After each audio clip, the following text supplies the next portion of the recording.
지금 상태에서 이렇게 다 작업을 지금 벌써 교체를 다 해놨습니다. 엔진을 누유 보이세요? 이렇게 엔진오일이 새는 거예요. 차를 구입하시고 나서 점검하는 것을 추천드려요. 성능지만 절대 믿지 마세요. 100% 아닙니다. 절대로요.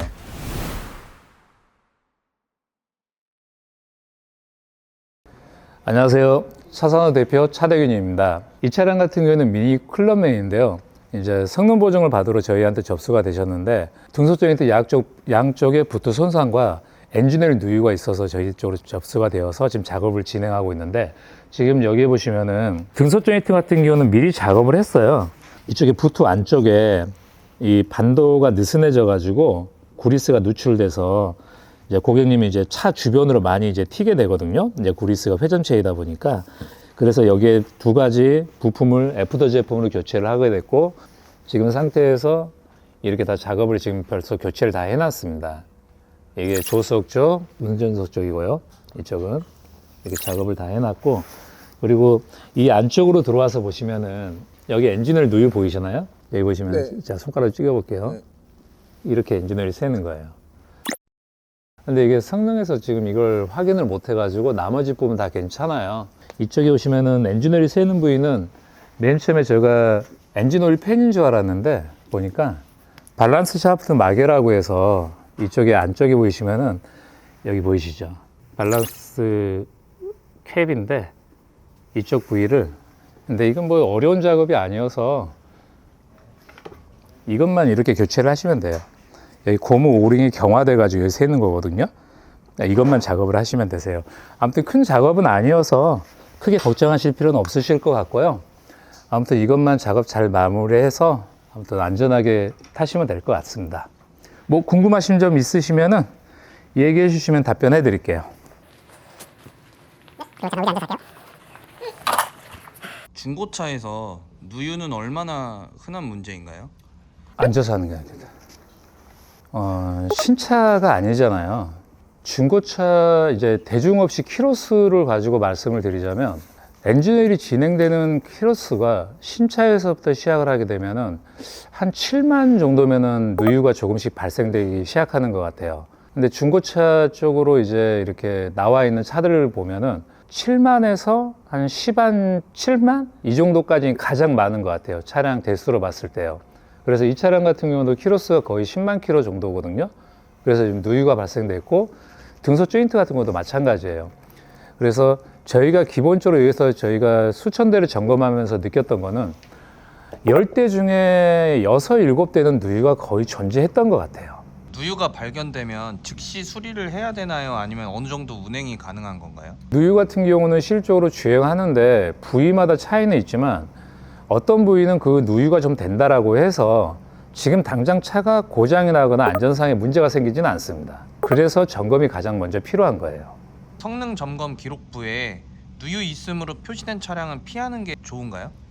근데 여기서 좀 아이러니하긴 한데요.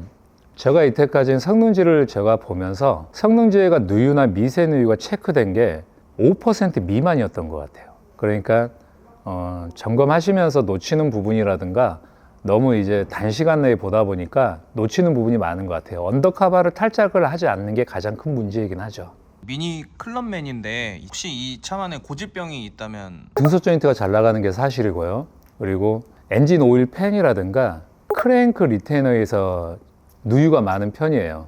그리고 한 가지 좀 이 차를 미니 쿠페를 사실 때 정말 좀 하나 정도 제가 팁을 하나 드리자면, DPF예요. 라인이 어떻게 보면 DPF 같은 경우가 뭐 하는 역할을 해주는 거냐면요, 검댕이를 잡아준다라고 얘기를 하거든요. 검정 매연을.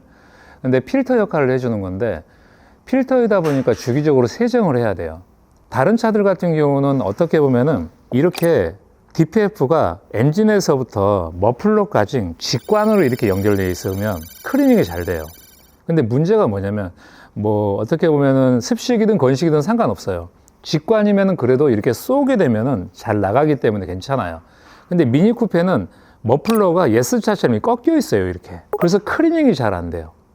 그래서 어떤 식으로 하냐면, DPF를 분해를 해서 재생칩을 보내게 되면 DPF를 잘라내요. 잘라내가지고 담체만 빼서 초음파 클링을 하는 작업이 있어요. 다른 차에 비교해 봤을 때 비용적인 부분이 많이 들어간다는 거. 그리고 EGR 밸브가 조금 잘 막히는 편이기도 해요. 잘 나가는 편이죠. 그러니까 이 차를 구입하실 때 조심하고 신경 써야 될 거는 DPF를 좀 신경 쓰셨으면 좋을 것 같아요. 근데 DPF는 왜 신경을 쓰라고 말씀드리냐면 성능 보증이 안 돼요. 고객님이 부담을 하셔야 됩니다. 그래서 그 부분을 좀 조심하셨으면 좋을 것 같습니다. 금속 조인트 문제는 운전 중에 어떻게 감지를 할 수 있나요? 일단은 핸들을 꺾어서, 그러니까 유턴이라든가 이제 만약에 좌측으로 해서 유턴을 하게 되면 드드드드 소리가 나면 조수석이 나간 거예요.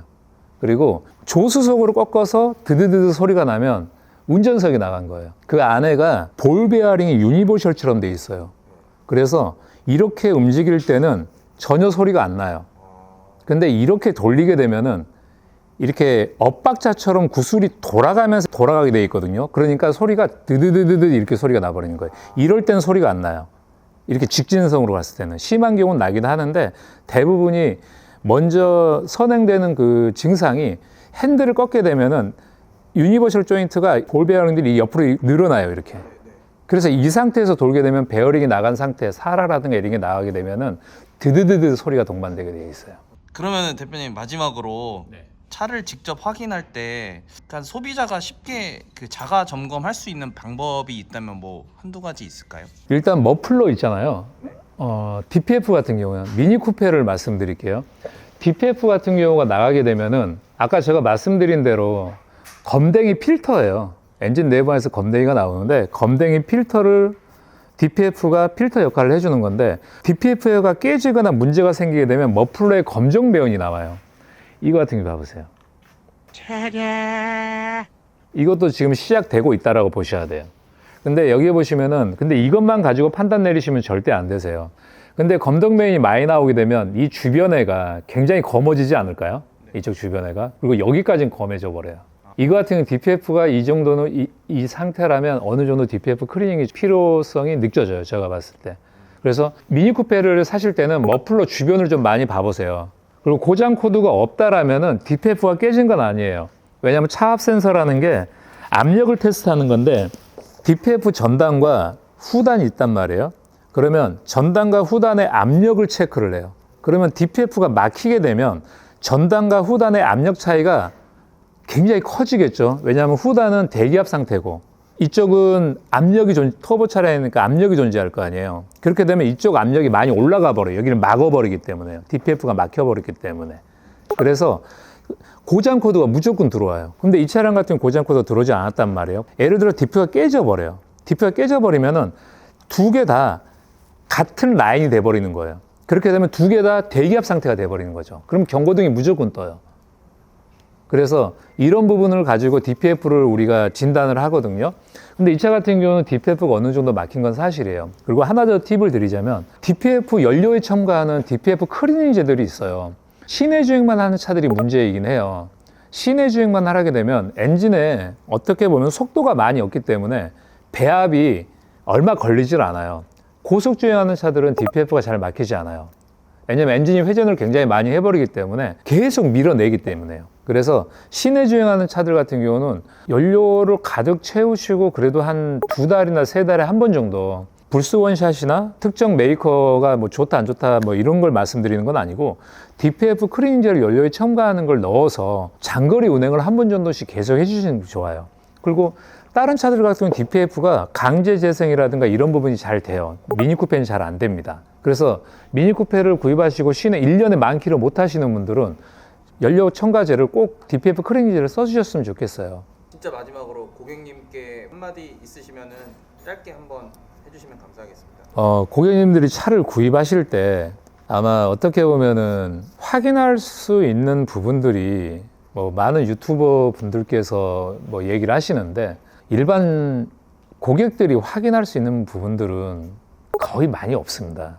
왜냐하면 늘상 탔던 차도 아니고 익숙하지 않는 차량이기도 하고 그래서 제가 아까 미니쿠페 같은 경우는 뭐 이런 식으로 이제 한 번 정도 확인해 보시라고 말씀드렸지만 정작 이렇게 그 차를 구입하러 가시게 되면 아마 막막하실 거예요. 엔진의 소음이라든가 뭐 시운전을 못 해보실 거예요. 그리고 계기판에 있는 뭐 경고등이라든가 이런 부분을 좀 꼼꼼하게 보셨으면 좋을 것 같고 그리고 엔진의 소음을 들으셨을 때 약간 좀 불규칙한 소음들, 약간 이질감이 느껴지는 소음들이 느껴지시면은 그런 차는 좀 피하셨으면 좋겠어요. 그리고 가장 중요한 건 차를 구입하시고 나서 점검하는 것을 추천드리고, 성능 보증으로 되는 것들이 굉장히 많아요. 그리고 엔진 미션 자체가 되기 때문에 대신에 누유나 고장 코드가 있어야 가능하긴 하거든요. 그래도 차를 구입하시고 나서 점검하는 것을 제가 가장 추천드려요. 성능지만 절대 믿지 마세요. 100% 아닙니다. 절대로요.